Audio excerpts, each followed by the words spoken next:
thought you said this coffee was hot.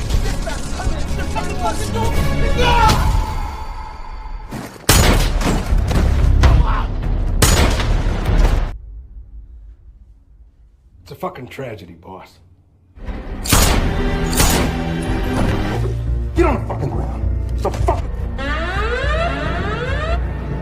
Go! Don't do it! What the? Dick! Suck your own dick.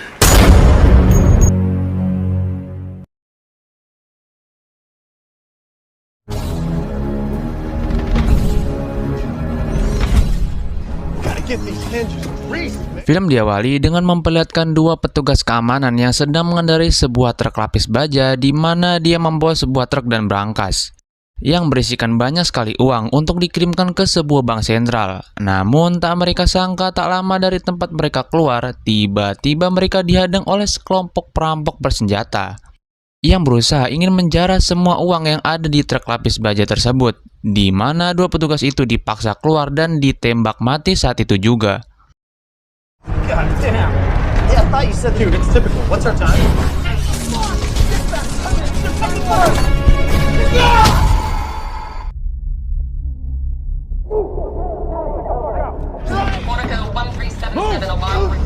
Alarm registered.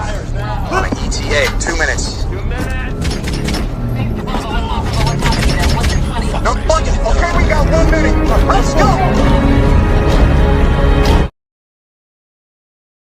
Beberapa bulan setelah kejadian itu, kita diperlihatkan dengan perusahaan bernama Vertigo, yang mana perusahaan ini bergerak di bidang cyber teknologi dan pengalaman barang dan jasa, termasuk diantaranya melayani pengantaran uang dari bank sentral ke bank yang lainnya. Kemudian fokus cerita tertuju pada pria botak bernama Patrick Hill, atau nama penyamaran dengan sebutan H. Kedatangannya adalah terkait dengan CV yang sudah ia lamarkan di perusahaan Vertigo, di mana H melamar sebagai petugas keamanan di sana, menggantikan petugas keamanan yang telah tewas pada beberapa bulan yang lalu. Di situ seorang manajer perusahaan bernama Terry memberikan sedikit masukan dan bercerita mengenai tragedi yang terjadi beberapa bulan yang lalu. Edge kemudian dipertemukan dengan seorang ketua petugas keamanan tersebut bernama Bullet.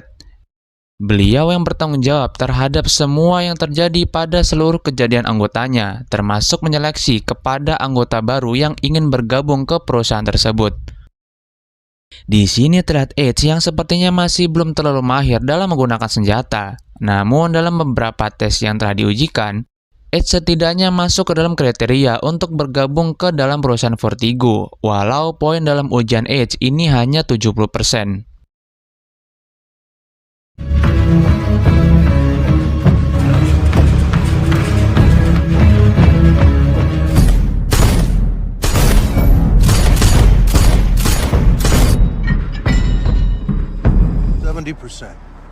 Just slipped in. Due for this job. Let's get your suit.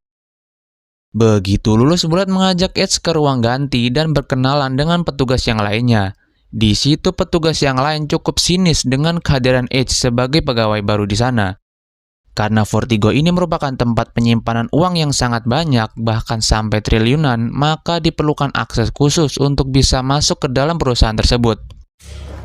Bring it back in one piece. With a positive mental attitude. Drop dead. Try to keep your piece strapped. Identical old dog, Soup. Just replacing Sticky John. Thank you, Stuart. Got it, Blue. Setelah beberapa hari bekerja di Vertigo, akhirnya Edge mendapatkan tugas pertamanya, yaitu dengan mengantarkan uang ke sebuah bank sentral. Bullet kemudian memberikan kepercayaan kepada Edge untuk duduk di depan bersama Dave yang merupakan salah satu petugas di Vertigo, yaitu seorang petugas yang sok senior dan seolah-olah memiliki jam terbang yang tinggi dan sedikit merendahkan Edge karena petugas baru yang belum tahu apa-apa. Singkat cerita, pekerjaan mereka berjalan dengan lancar dan kembali ke perusahaan Vertigo dengan keamanan yang cukup ketat untuk bisa masuk ke dalamnya. Dan begitulah pekerjaan pertama yang dilakukan oleh Edge. Untuk merayakannya, Bullet mengajak Edge untuk nongkrong bareng bersama petugas yang lain, hitung-hitung untuk menambah keakraban Edge dengan petugas yang lain. Namun sebelum keluar dari sana, Edge diam-diam melihat dan mengawasi kartu identitas teman-temannya. Dari tatapannya terlihat jelas ada maksud lain dan seolah-olah ada sesuatu yang terpendam pada pikiran Edge. Di tempat biliar, Edge kembali mendapatkan perlakuan buruk dari teman-temannya, yaitu John, seorang penjaga akses utama pada perusahaan tersebut yang terlihat ingin memancing emosi Edge. Tapi bukannya emosi, malah Edge dengan tenang membalikan keadaan dengan mempermalukan John di depan umum. Yeah. Spectacular. Much for talking, are you, Mary Poppins? Beer. Just make sure you drink it over there.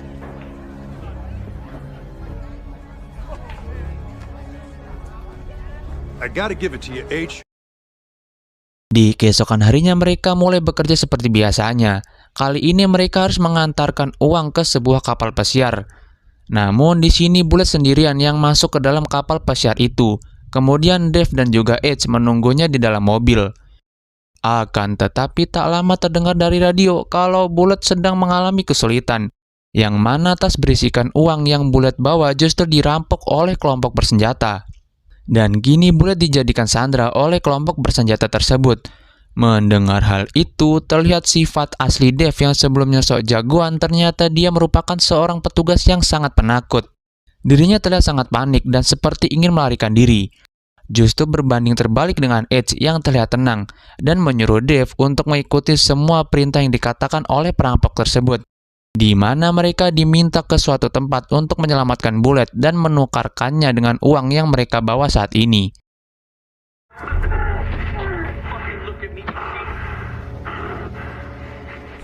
Now listen to me, ladies. I have to call this. No. They don't want his 10 grand. They don't want his 10 grand. We just drive away. Sorry? Reconsider! That's why they have the fucking policy! You need to pull your seat out of the truck now. John, I'm getting back. But we're not leaving it behind. Stop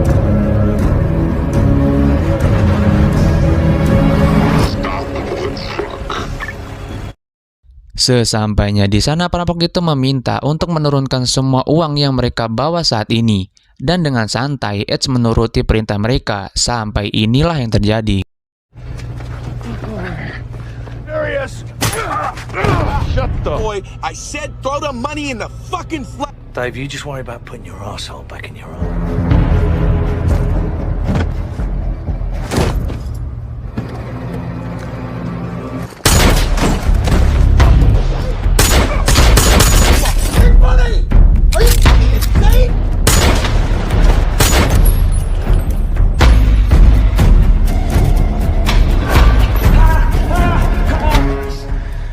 Who'd you work for? Suck your own dick. Di sini terlihat ketenangan Edge yang sangat luar biasa dalam menghadapi semua perampok. Entah siapa sebenarnya Edge ini, hingga sangat mudah dan begitu tenangnya dia dalam menghabisi para perampok itu sendirian.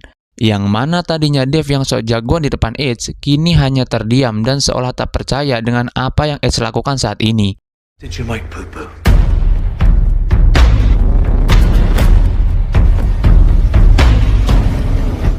Karena hal itu membuat Edge dan anggota lainnya harus diinterogasi oleh agen FBI setelah perampokan ini. Saat giliran Edge, agen FBI itu bertanya-tanya, bagaimana bisa dia menghabisi 6 perampok sekaligus tanpa terluka sedikit pun. Dan dengan tembakan yang sangat akurat yang beda jauh halnya dengan waktu ujian menembak Edge sebelumnya pada awal masuk.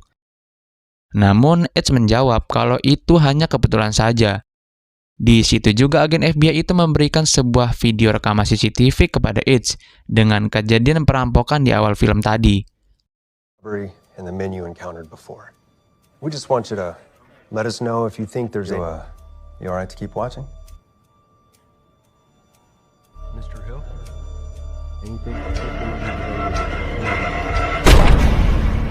Any connection? Another day. Setelah menginterogasi Edge, agen FBI itu menghubungi rekan yang lainnya. Sepertinya itu adalah ketua mereka pada divisi tersebut. Dia mengabarkan kalau Edge adalah orang yang mereka cari-cari selama ini, dan mereka bingung apa maksud dan tujuan dari Edge bergabung ke perusahaan Vertigo ini. Yang nanti alasan Edge bergabung ke dalam perusahaan ini akan dijelaskan sendiri di pertengahan film. Malamnya seorang wanita datang dan memberikan sebuah hasil otopsi entah milik siapa dan juga memberikan semua data petugas keamanan Vertigo kepada Edge. Pada malam itu, Edge tidak berhenti dan terus mengulangi video yang diberikan oleh agen FBI tadi pagi terkait perampokan di awal film. Di sini kita dibuat semakin penasaran siapakah Edge ini sebenarnya.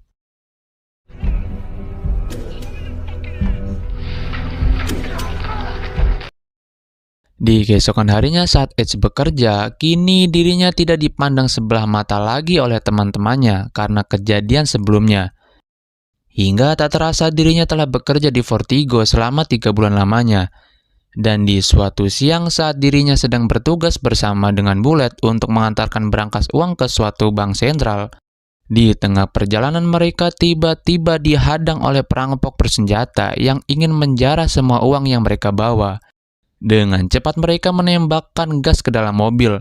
Namun kembali, Edge begitu sangat tenang dan keluar melalui bagian belakang mobil. Red in progress. We have a code red. Chinatown, Broadway and Hill. Policeman dispatched. Come on, get out of it! Get down! Saat keluar, Edge menutup wajahnya dengan kain. Dan di saat itu juga perampok ingin menembaknya. Namun pada saat Edge membuka wajahnya, anehnya semua perampok profesional itu lari ketakutan seperti melihat hantu. Dan seolah-olah mengenal siapa sebenarnya Edge ini. Sebenarnya apa yang terjadi? Kenapa bisa-bisanya perampok dengan bersenjata lengkap itu bisa lari ketakutan hanya dengan melihat wajah Edge? Dan lagi-lagi kita dibuat penasaran siapa sebenarnya Edge ini. Dan di sini Terry sebagai manajer merasa ada yang aneh pada diri Edge. Begitupun dengan Bullet. Di bar dia menceritakan hal ini kepada Dave temannya. Kenapa hal itu bisa terjadi dan mereka berdua semakin dibuat bingung sekaligus penasaran siapa sebenarnya orang ini. Untuk mengungkap hal itu, kita flashback 5 bulan yang lalu. Di sini Edge ternyata memiliki seorang putra satu-satunya yang sangat dia cintai bernama Douglas. Pada saat itu, tepat di libur sekolah, terlihat Douglas yang berbincang-bincang dengan ayahnya. Dengan menagih janji ayahnya untuk menonton basket bersamanya. Di tengah perbincangan, tiba-tiba Edge ditelepon oleh anak buah bernama Nike. Di sini baru kita bisa mengetahui siapa sebenarnya Edge ini, yang merupakan seorang pemimpin sebuah organisasi kriminal atau kita bisa sebut saja dengan mafia. Diketahui kalau mafia ini bukan hanya memperdagangkan barang ilegal dan juga senjata, namun mafia ini juga seringkali merampok uang yang dibawa oleh truk lapis baja.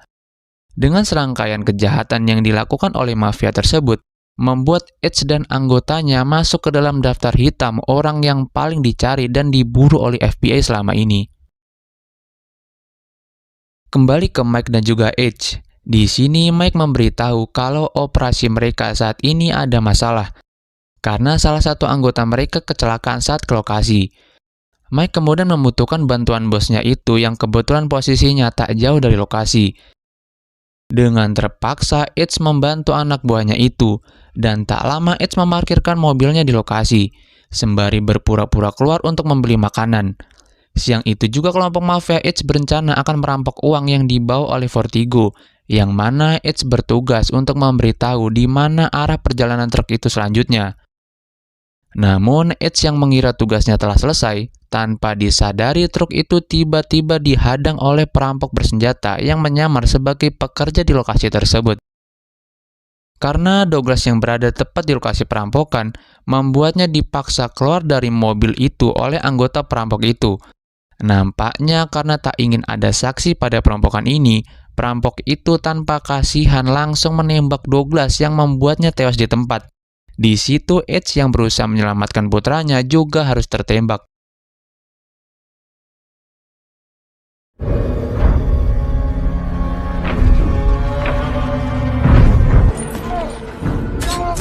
There you go.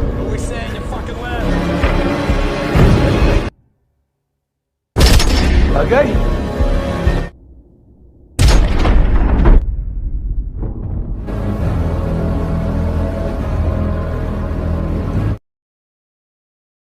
Akibat tembakan itu membuat dirinya koma selama 3 minggu lamanya.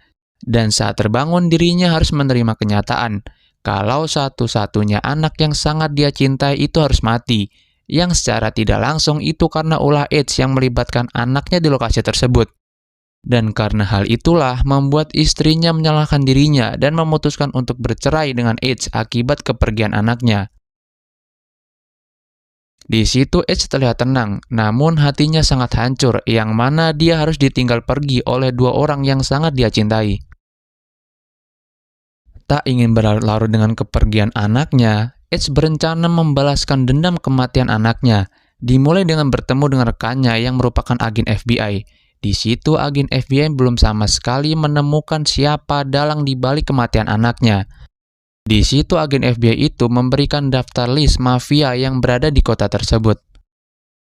Somebody knows something. Somebody. I don't miss anyone that your boys are. Here's a shit list. Need it. I can do it in 2 weeks. Di bawah perintah Edge, mereka membantai dan membunuh hampir semua mafia yang ada di kota itu demi mencari informasi terkait perampokan kemarin dan siapa di balik pembunuhan anaknya. Namun tidak ada satu pun dari mereka yang berhasil menemukan sedikit pun informasi mengenai perampokan tersebut. Mereka pun sedikit pucat dan keringat dingin manakala ketika melaporkan hal tersebut kepada Edge. Mereka terus berusaha kembali mencari sang pelaku. Kali ini mereka berusaha menginterogasi salah satu anggota mafia terbesar di kota itu. Setelah disekap dan diancam akan dibunuh istrinya, barulah anggota mafia itu mengaku kalau kemungkinan dalang di balik perampokan kemarin adalah mafia The Gazi Brothers. Saking berbahayanya mafia tersebut, anggota mafia itu memilih untuk dibunuh daripada harus memberikan informasi mengenai mafia The Gazi Brothers tersebut. Don't fucking touch her! Leave her out of it! Good for you. If not for your life, for hers. Only fucking name. Gashi Brothers.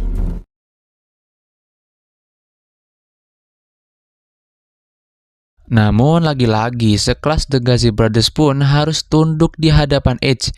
Di sini Edge dengan gilanya langsung masuk ke markas mereka dan membunuh mereka semua. Setelah diusut lebih dalam, sayang sekali ternyata The Gazi Brothers ini bukanlah dalang di balik pelaku perampokan kemarin. They're filthy fucks. They're more about the smash and grab.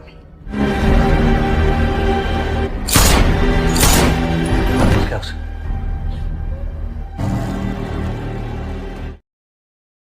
Dengan segala upaya yang terus dilakukan oleh Edge, sebagai kepercayaan Edge, Mike memperingatkan Edge kalau upaya mereka saat ini bisa menjadi bumerang kepada organisasi mereka suatu saat nanti, dan mungkin malah akan menambah masalah baru bagi mafia mereka nantinya.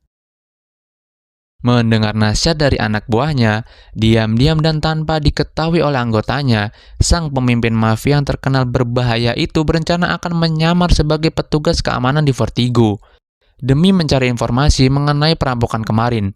Di sana dia meminta rekannya untuk membuat identitas palsu guna melamar pekerjaan di perusahaan Vertigo.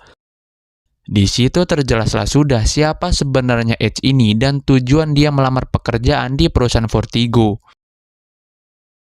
Film kemudian flashback di titik awal, di mana menunjukkan dengan beberapa anggota mantan militer yang berkumpul dan membahas betapa membosankannya hidup mereka saat ini setelah keluar dari anggota militer, dan terus meratapi kehidupan mereka karena tidak ada pekerjaan yang mau menerima mereka saat ini.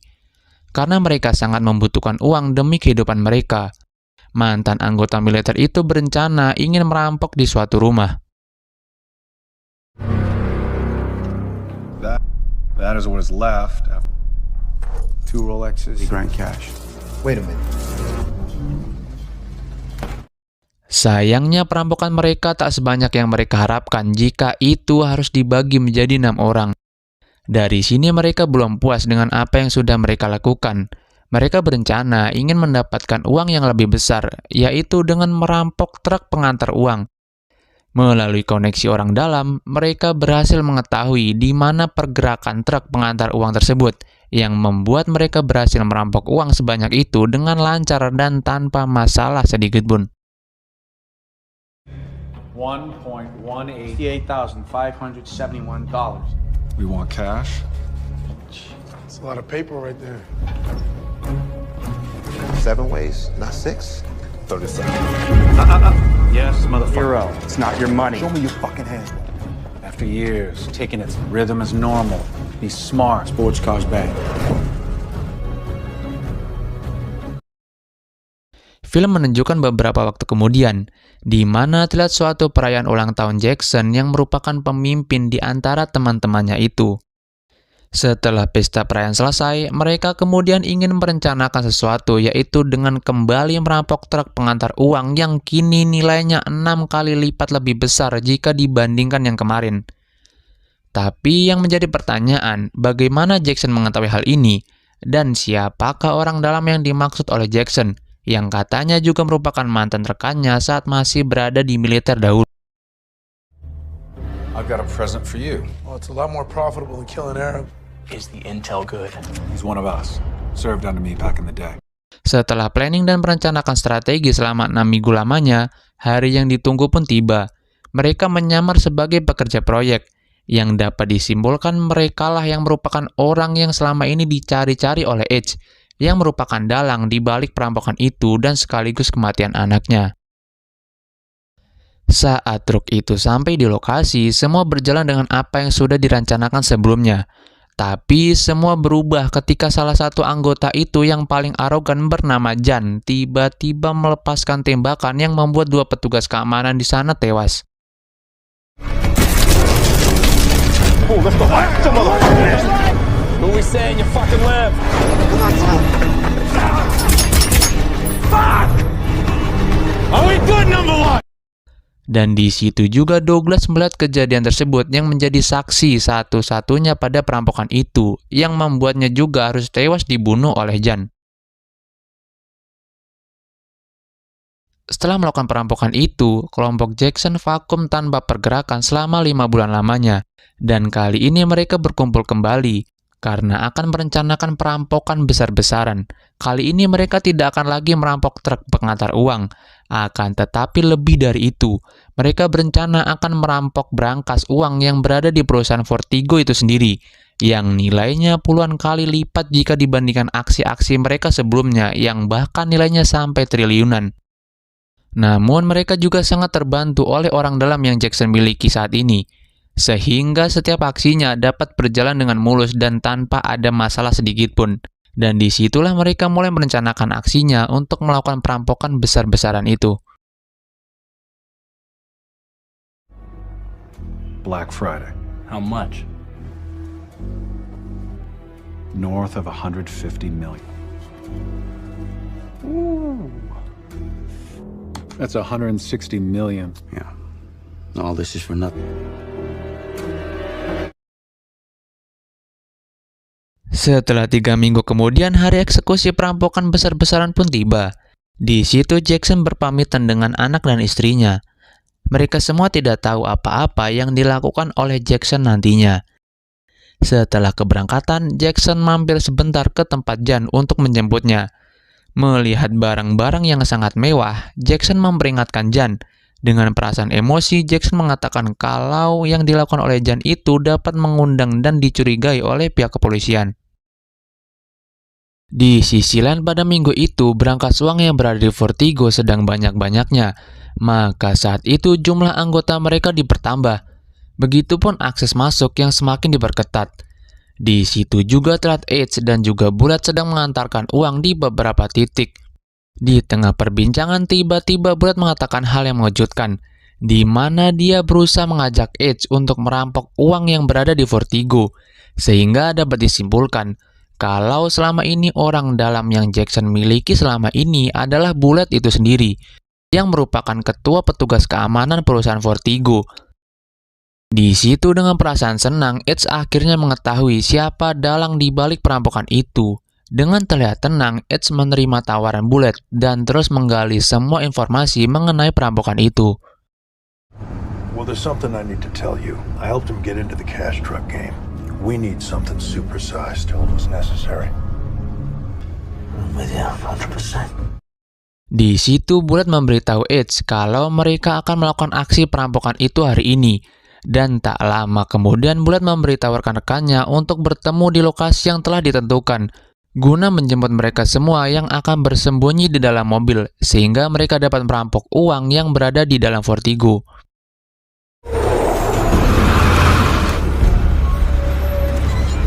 Base, this is Gamma. We copy. Let me talk to him. Sesampainya di dalam, Bullet dan Edge bertugas sebagai sandera guna sebagai jaminan untuk kelompok Jackson ini bisa melarikan diri dari Vertigo.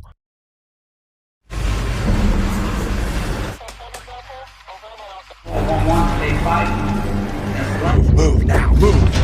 Go!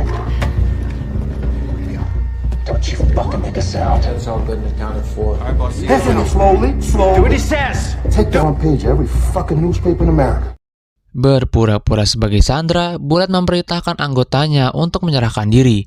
Akan tetapi anggota mereka tak ingin menyerah begitu saja, dan terjadilah baku tembak di antara mereka. Open the gate or they're gonna fucking kill me! The armor are hard-boiled. They won't... Your last chance. 1, 2! Bullet, get down! Don't do it!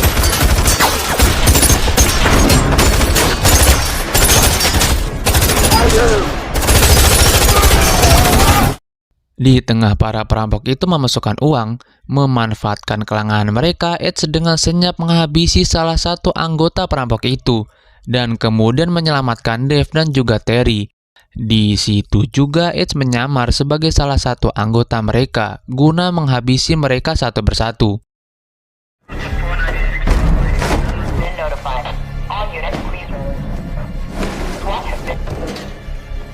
Two.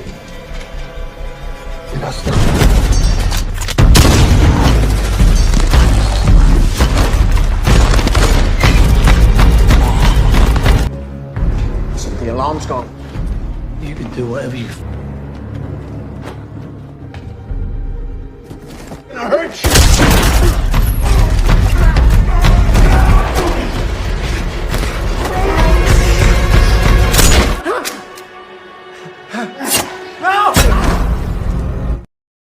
Karena baku tembak yang terjadi membuat kaki Edge tertembak.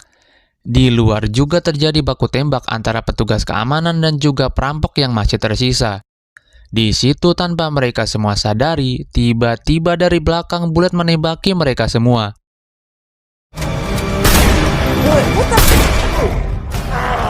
We got 2 minutes.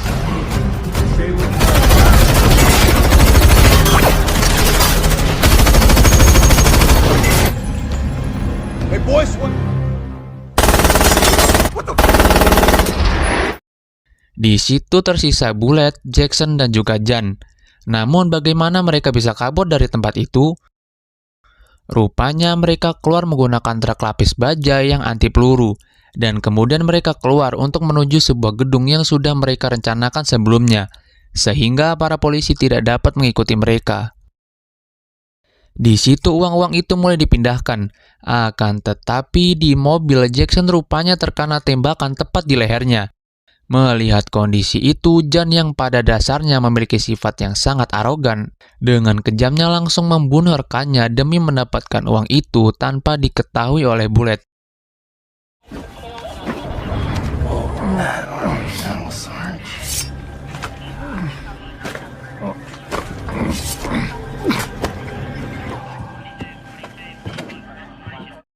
Kini hanya tersisa Jan dan juga Bullet. Rupanya gedung itu terdapat ruang rahasia yang telah dirancang khusus oleh kelompok Jackson untuk melarikan diri. Setelah keluar dari lorong itu menggunakan ATV, mereka kembali memindahkan uang sebanyak itu ke dalam mobil.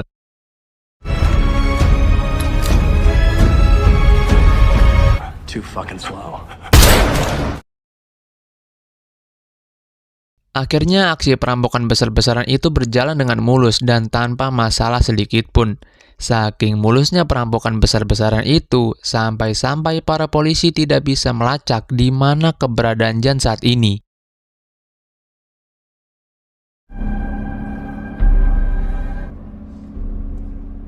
Setelah kejadian itu, saat Jan minum-minum dan terlihat sangat menikmati dengan uang yang dia miliki saat ini, tiba-tiba terdengar suara dering telepon yang berada di tas uang miliknya.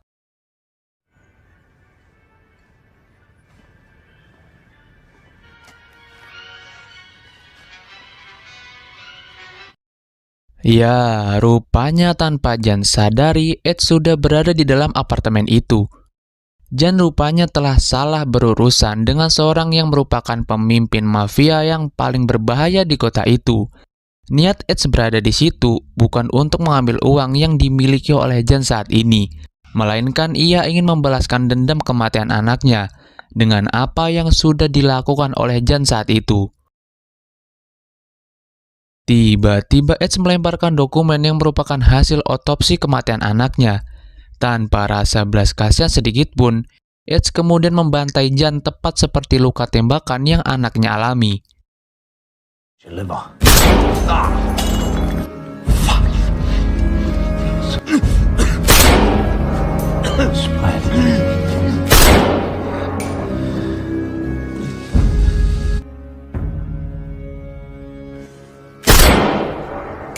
Why? Dan di ending film, rupanya pemimpin FBI itu juga sudah menunggu dan berada di sana untuk mengangkut jasad Jan. Dan film pun tamat.